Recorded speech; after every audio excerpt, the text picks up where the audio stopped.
The 22nd consecutive multi-state rodeo, the Southeastern Showdown, is one of the largest high school rodeos east of the Mississippi. It was started by three gentlemen at the fairgrounds in Tifton, Georgia, and just keeps getting bigger and better every single year. The event is now held in Perry at the Georgia National Fairgrounds. So I decided to show up to see firsthand just what goes into an event of this size.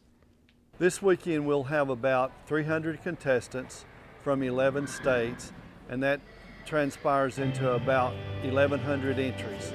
They'll compete in bareback, saddle bronc riding, tie-down roping, goat tying, barrels, poles, steer wrestling, and bull riding.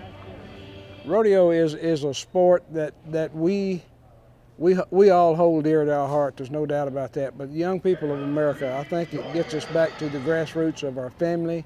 It gets us back to how this country come about. You know, everybody wants to be a cowboy at one time or the other.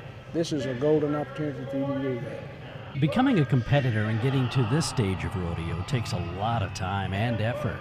These young people aren't afraid of hard work and strive to be the best of the best of the best. One young woman is not only a competitor, but a queen as well. I think it's a huge opportunity for kids to make it bigger and make it the PRCA, and for me it's more of like a family tradition thing. I'm the 5th generation kid to rodeo, and I'm a 3rd generation rodeo queen, so it really means a lot to my family and me that I can carry on the name. A young kid, he gets a lot of self-esteem by competing in rodeo events. They learn how to set goals to better themselves, you know, and they learn what work and responsibility is all about.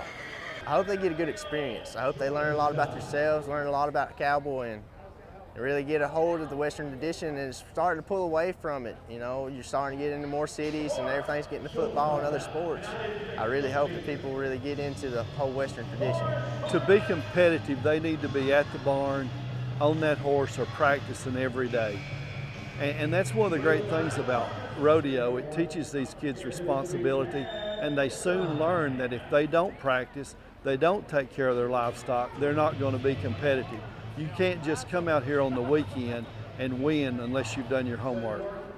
Winners here not only better themselves in the high school rodeo world, but they also have an opportunity to go to the nationals to compete for a portion of $300,000 worth of scholarships, prizes, awards, and talents. The winners will all receive buckles. The reserve champions will get a certificate for cinched jeans. And what every boy and girl here wants to do is the all-around cowboy, and that's a special buckle that sets them apart from everybody else. For tie down, you try and catch the cow, and then you run off your horse and try and tie its feet. For team roping, which is what I mainly do, one teammate has to rope the horns, and then one has to rope the feet. Oh, there's several from Georgia that are very competitive to win the all-around. There's a couple of tie-down ropers that team rope. They'll be right in there in the mix. There's some really, really good barrel racers and goat tires from Georgia. We look for them to do good from Georgia this year. I think what they get more, they certainly get prizes. Among themselves, they may brag a little bit. But more than that, I think it gives them some self-esteem, just the ability to cope with life after they get out of high school rodeo and do some of the other things that they try to do when they leave here.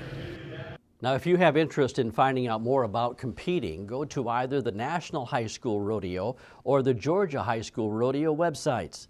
There's one in every state.